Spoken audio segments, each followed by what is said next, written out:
अस्सलामुअलैकुम नाजरीन, story world पर खुशामदीद। इस एपिसोड के आगाज़ में आप देखेंगे कि पेत्रो हमजा की गर्दन पर तलवार चलाने ही वाला होता है कि अयूब इसको मना कर देता है कि किताब उस्ताद सुलेमान के पास है। पेत्रो कहता है कौन सुलेमान और कहाँ रहता है। अयूब कहता है कि उसकी किताबों की दुकान है। इतनी ही देर में हमजा पेत्रो के हाथ पर काट कर वहाँ से भाग जाता है। पेत्रो और अयूब आपस में काफ़ी देर तक लड़ते रहते हैं। बाद में पेत्रो अयूब की गर्दन पर तलवार रखकर कहता है कि अब तुम्हारा काम खत्म। इस पर अयूब कहता है कि मुर्दा लाशें बातें नहीं करती। इतनी ही देर में पेत्रो की तलवार अपनी गर्दन पर फेर लेता है और शहीद हो जाता है। दूर खड़ा हमजा ये सब देख रहा होता है और डर जाता है और वहाँ से भाग जाता है। और दूसरी तरफ अंतोन इसहाक से कहता है तुम्हारे भाई जब इस हालत में तुम्हें देखेंगे तो मैं उनको भी पकड़ लूँगा। ये सुनकर इसहाक कहता है तुम्हारी दुश्मनी अरूज से थी तो तुम मुझसे इंतकाम लेते, तुमने मेरे घर वालों को क्यों मारा। ये सुनकर वो कहता है मैं एक वहशी इंसान नहीं हूँ, बस मैं हिसाब किताब करने वाला बंदा हूँ। मैं तुम्हारे बच्चों को इसलिए मारा कि कल को वो मेरे पीछे ना आ जाएं। इस पर इसहाक कहता है अगर मदीली में तुम्हारी किसी ने मदद ना की होती तो तुम ऐसा कभी भी ना कर पाते। बताओ मुझे कि वो कौन गद्दार है जिसने तुम्हारी मदद की। अंतोन कहता है तुम बहुत बोल रहे हो योर्गो, इसका भी तुम्हारे साथ कुछ हिसाब किताब बाकी था इसलिए उसने मेरी मदद की। अंतोन कहता है तुम्हारे मरने से पहले कोई आखिरी ख्वाहिश है। इसके जवाब पर इसहाक कहता है मेरी मरने से पहले एक आखिरी ख्वाहिश है कि मैं योर्गो को और तुमको मार डालूं।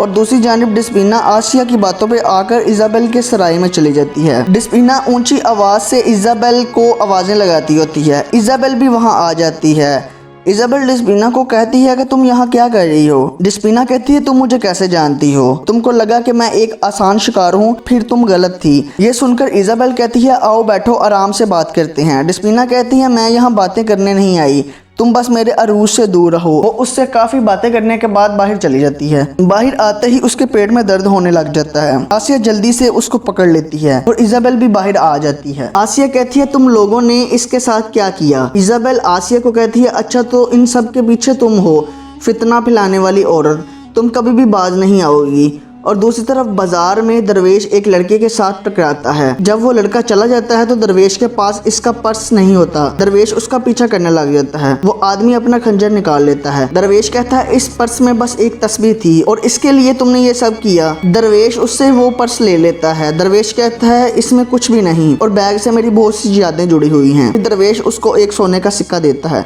और कहता है कि अल्लाह तंग दस्तों की मदद करे। और दूसरी तरफ इजाबेल का वालिद एक शख्स के साथ बात कर रहा होता है। इतने में पेत्रो आ जाता है। पेत्रो कहता है हमारे साथ गद्दारी हुई है। वो शख्स कहता है कि हम भी यही बात कर रहे थे हुजूर। पेत्रो कहता है हमारे ऊपर हमला करने वाले अभी तक वाजे नहीं हुए, तुम भी अपनी आंखें खुली रखना। पेत्रो इजाबेल के वालिद को कहता है कि गद्दारी को जाहिर करने के लिए मैं तुम्हें एक काम देना चाहता हूँ। इजाबेल का वालिद कहता है जैसे आपका हुक्म हुजूर। और दूसरी तरफ हमजा भागते हुए दरवेश के साथ टकरा जाता है। हमजा बहुत डरा हुआ होता है, वो बेहोश हो जाता है और दरवेश उसको उठाकर चला जाता है।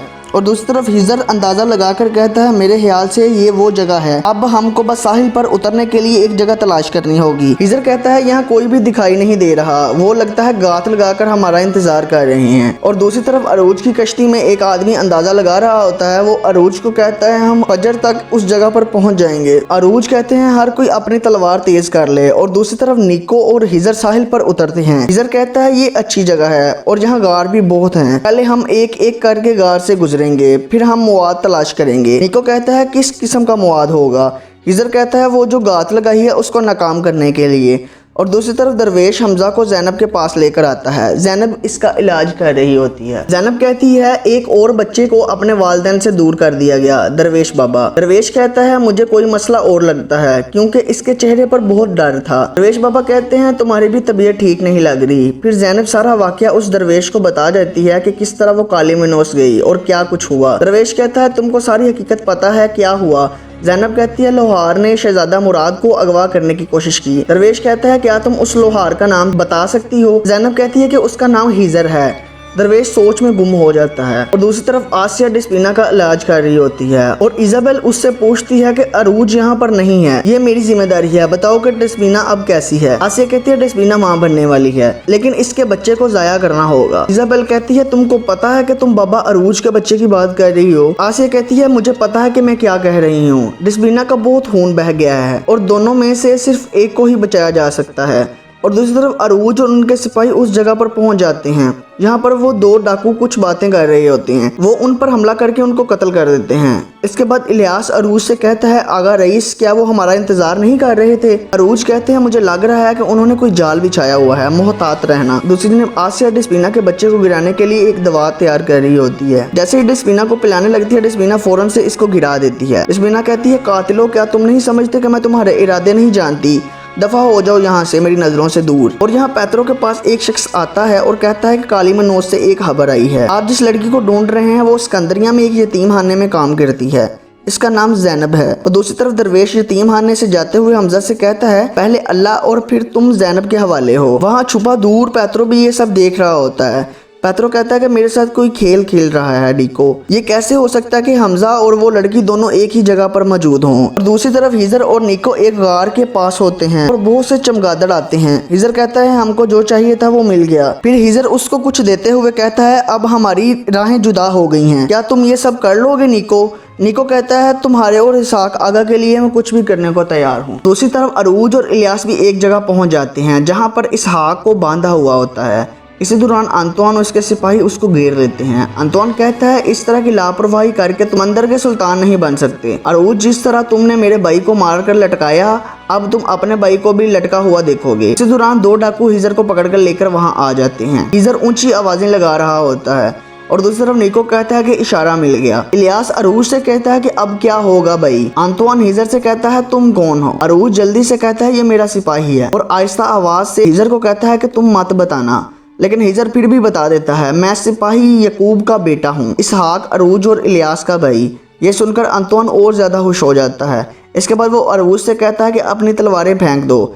जैसा कि तुम देख रहे हो, तुम्हारे दो भाई मेरे कब्जे में हैं। ये सुनकर हिजर कहता है, एक भाई दूसरे भाई को मुश्किल में कभी भी नहीं छोड़ता। अरूज आगा, आप परेशान मत हो। ये सुनकर अरूज अपने सिपाहियों से कहता है कि तलवारें फेंक दो और आहिस्ता आवाज से इलियास को कहता है कि हिजर कोई खेल खेल रहा है। इसी दौरान काफी ज्यादा चमगादड़ वहां पहुंच जाते हैं और ये देखकर अरूज और उनके सिपाही डाकुओं पर हमला कर देते हैं।